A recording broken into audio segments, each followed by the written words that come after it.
네, 안녕하세요. 오늘 저희가 함께 살펴볼 자료는요, 돈의 노예에서 벗어나 자유인이 되라. 이 글의 발췌문입니다. 많은 분들이 아무래도 돈 걱정, 생계 문제 이런 거에 얽매여 살아가잖아요. 그렇죠. 현실이죠, 사실. 네, 이런 현실을 이제 신앙적인 관점에서 좀 조명하고, 어떻게 하면 여기서 벗어날 수 있을까? 그 진정한 자유를 찾는 길, 이걸 탐구하는 내용이에요. 이 글에서는요, 돈이 우리 삶에서 거의 뭐랄까, 신적인 위치? 하나님과 경쟁하는 네, 맞아요. 거의 우상이 될 수도 있다. 이런 지적까지 하면서 시작합니다. 자, 그럼 이 글의 핵심 주장, 이거부터 한번 좀 파헤쳐 볼까요? 글쓴이는요.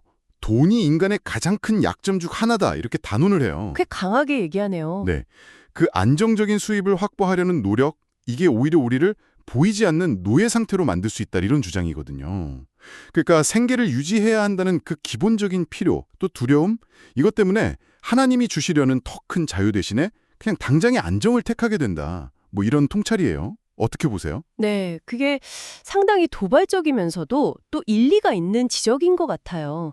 여기서 또 흥미로운 게 이 주장을 뒷받침하려고 성경 속 이야기를 가져와서 현대적으로 해석한다는 점인데요. 성경 이야기요? 어떤 거죠? 예를 들면 그 아브라함이나 야곱의 아들들, 그러니까 이스라엘 민족 전체가 기근 때문에 약속의 땅 가나안을 떠나잖아요.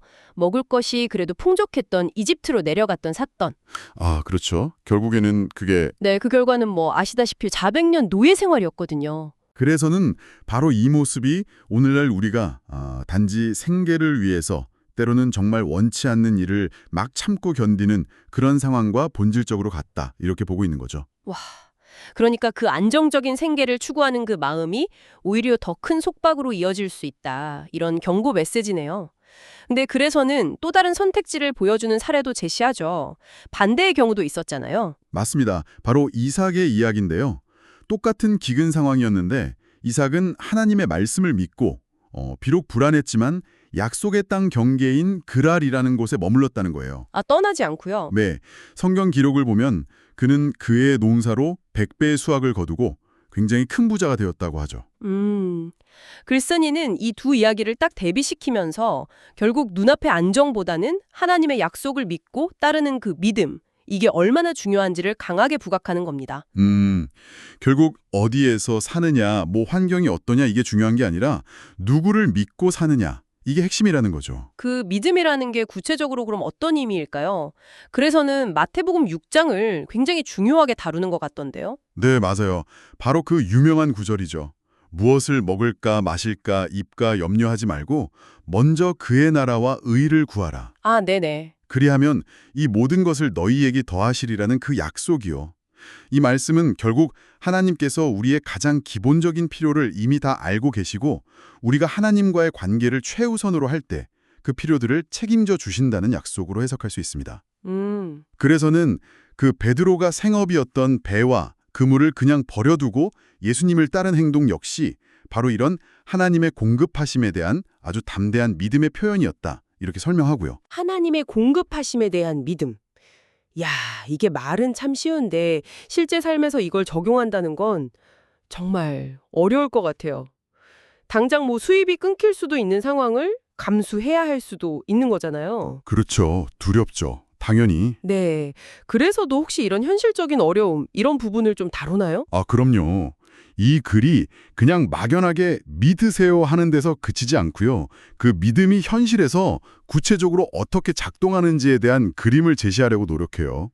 예를 들어서 하나님께서 안정적인 직장을 그만두라는 어떤 마음, 부르심을 주셨다고 한번 가정을 해보는 거죠. 네. 두렵지만 순종해서 사표를 내면 당연히 수입이 딱 끊기고 모아둔 돈도 점점 바닥내는. 그래서는 이걸 광야 시기라고 표현하는데요. 광야요? 네. 바로 이 막막한 시기에 정말 예상치 못한 방식으로 필요한 것들이 채워지는 경험들. 예를 들면 당장 내일 내야 할 휴대폰 요금이 생기거나 쌀이 딱 떨어질 때쯤 누가 싹을 가져다 주는 식의 그런 경험들 있잖아요. 네네. 이런 걸 통해서 하나님이 정말 살아계셔서 나를 공급하시는구나. 이걸 체험하고 믿음이 자라게 된다고 설명해요. 마치 그 옛날 광야에서 이스라엘 백성이 매일 하늘에서 내려오는 만나를 먹고 살았던 것처럼요. 와, 듣기만 해도 정말 극적이네요. 그래서 글쓴이는 때로는 그 안정적인 직장을 떠나서라도 뭐 예를 들어 사업이나 개척교회처럼 결과가 불확실해 보이는 길이라도 하나님이 주신 소명이라면 용기를 내야 한다. 이렇게 주장하는 거군요. 아, 그리고 11조에 다른 해석도 좀 독특했던 것 같은데요. 네, 맞아요. 11조를 우리가 흔히 생각하듯이 뭐 복을 받기 위한 조건이나 투자 이런 개념이 아니라뇨. 나의 모든 필요는 하나님이 채우신다는 그 믿음의 고백이자 표현으로 봐야 한다. 이렇게 강조하거든요. 믿음의 고백. 네. 근데 현실적으로 많은 교회에서 11조를 내는 신자 비율이 한 30% 미만이라는 통계를 인용하면서 이게 결국 우리가 실제로는 하나님보다 돈을 더 의지하고 있다는 방증 아니냐, 이렇게 꽤 날카롭게 지적을 하죠. 뼈아픈 지적이네요. 네. 그 돈이 없어지는 것에 대한 근원적인 두려움이 우리 안에 아주 깊다는 겁니다. 그렇다면 우리가 일을 대하는 태도 역시 좀 달라져야 한다. 뭐 이런 이야기로 자연스럽게 이어지겠네요. 정확합니다. 일이란 게 단순히 그냥 돈벌이를 위한 고된 노동, 이게 아니라는 거죠. 하나님이 각자에게 주신 고유한 재능, 성경에서는 달란트라고 하죠. 이 달란트를 사용해서 세상을 위해 어떤 가치를 창조하는 행위, 이게 바로 일이다. 이렇게 재정의를 해요. 아, 창조적인 활동이군요. 그렇죠. 그래서 그 한 달란트 받고 실패가 두려워서 땅에 묻어둔 종처럼 우리가 두려움 때문에 아무 시도도 하지 않는 것을 경계해야 한다고 말합니다. 하나님을 신뢰하고 각자 받은 재능을 발휘해서 좀 적극적으로 도전해라. 이렇게 촉구하는 거죠. 네. 물론 이게 뭐 무조건 다 퇴사해라, 창업해라 이런 걸 부추기는 건 절대 아니고요. 가장 중요한 전제는 하나님의 부르심과 인도하심이 있을 때 그때 순종하라는 것입니다. 네, 명확한 단서가 있네요. 결국 이 글은 우리 모두에게 아주 근본적인 질문을 던지고 있는 것 같아요.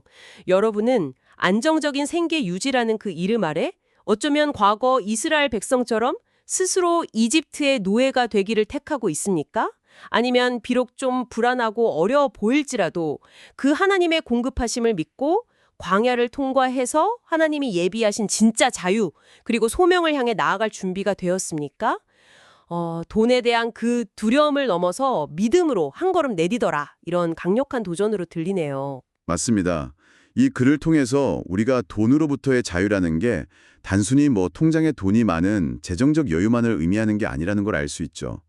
그보다는 하나님을 깊이 신뢰하고 그분의 인도하심에 순종하면서 우리 각자에게 맡겨진 고유한 목적, 그 소명을 따라 살아가는 것과 아주 직접적으로 연결되어 있다. 이렇게 생각해 볼 수 있습니다. 네. 여러분의 삶에서 돈과 믿음은 지금 어떤 관계를 맺고 있나요? 오늘 나눈 이야기, 이 글이 던지는 질문들을 바탕으로 한번 여러분 각자의 구체적인 상황 속에서 하나님의 공급하심을 신뢰한다는 것이 과연 어떤 의미일지, 또 그걸 어떻게 내 삶으로 살아낼 수 있을지 좀 깊이 고민해보는 시간을 가져보시는 건 어떨까 싶습니다. 네. 어쩌면 그 고민의 끝에서 돈에 대한 전혀 새로운 관점과 또 삶의 새로운 방향을 발견하게 될지도 모르겠습니다.